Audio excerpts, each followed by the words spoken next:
അടുത്തൊരു important question ഇതാണ്. നേരെ നോക്കിയിരുന്നോളൂ. ഇതിലേതാ ടാൻജന്റും കോണും തമ്മിൽ ആംഗിൾ ഉണ്ടാക്കുന്നുണ്ടോ? ഈ ബിയുടെ പേരെന്താ? ഈ എ ബിയുടെ പേരെന്താ? എ ബിയുടെ ഇത് തമ്മിൽ 70 ആണെങ്കിൽ ഈ കോഡിന് നേരെ ഓപ്പോസിറ്റ് ഉണ്ടാക്കുന്ന ഈ ആംഗിൾ എത്രയായിരിക്കും? 70. അത്ര ഈസി ആയിട്ടുള്ള സാധനമാണ് ഇത്.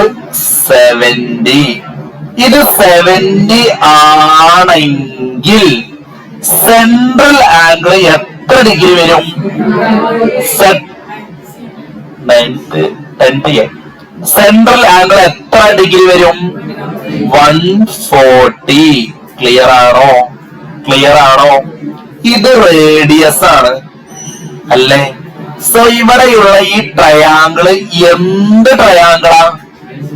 ഐസോസിലസ്. 140 ഇവിടെ ഉണ്ട്. ഈ 180 ആവാൻ എത്ര ഡിഗ്രി വേണം? 40. 140 ഇവിടെ ഉണ്ട്. ഈ 180 ആവാൻ എത്ര ഡിഗ്രി വേണം? 40. സോ ഇവിടെ എന്ത് എഴുതി കൊടുക്കുക? 20. ഇവിടെയും എന്ത് എഴുതി കൊടുക്കുക? 20. സോ ഇനി ആൻസർ ഡയറക്റ്റ് നിങ്ങൾക്ക് ചെയ്യാൻ പറ്റും. ഒ ബി ടി എത്രയാണ് നമ്മളൊന്ന് പറഞ്ഞാൽ അതിന് ഒ ബി ടി എത്രയാണ്? ഒ ബി ടി എത്ര ഡിഗ്രിയാ? ഇവിടെ 70 ഉണ്ട്, ഇവിടെ 20 ഉണ്ട്. ഒ ബി ടി എത്ര ഡിഗ്രിയാണ്? എത്ര ഡിഗ്രിയാണ്?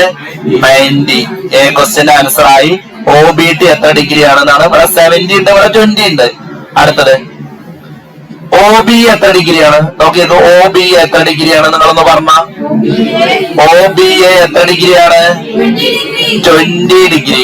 O B A 20 degree. അടുത്തത് എ ഒ ബി എത്ര ഡിഗ്രിയാണ്?